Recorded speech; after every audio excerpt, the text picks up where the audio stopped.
ka-farmers, nandito po kami sa Barangay Apop. Ang oras na po ngayon alas 5:15 ng hapon po. Ayan.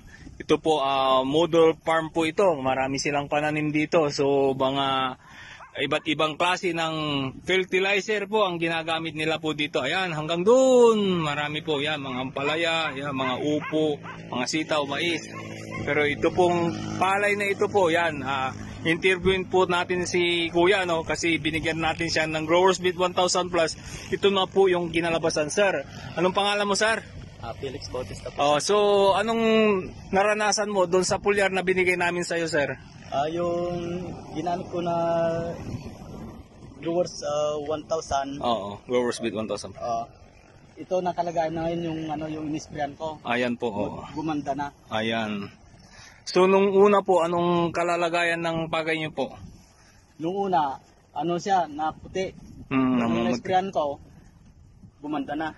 So anong masasabi mo sa Growers Beat 1000 Plus, Kuya? Okay naman, sir. Okay naman po siya, no? So yung sa insekto po, anong napansin mo po? Mayroon ka bang Wala, sir. Wala nang lumapit kasi wala nang insekto nakikita at lumipad dyan. Ayan po ang kagandahan po ng aming Growers Beat 1000 Plus kasi may insect repellent na po siya.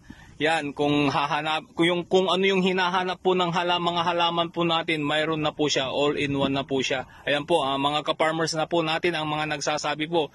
So ayan po, lagi namin itong dadaanan at titignan natin sa malit na ilang square meter yan, sir?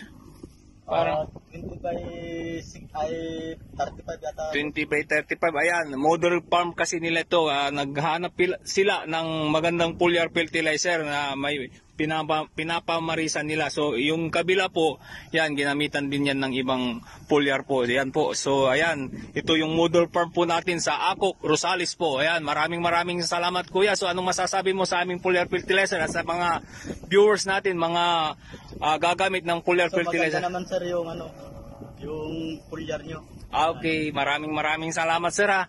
Napakabuti ng Diyos. Alam po natin na yan po lahat ng foliar na itong pinanggalingan nito, bukal po, galing po yan sa Diyos. Yan, maraming salamat po, mga ka-farmers. Maraming salamat, Kuya. Dadaanan ka namin weekly.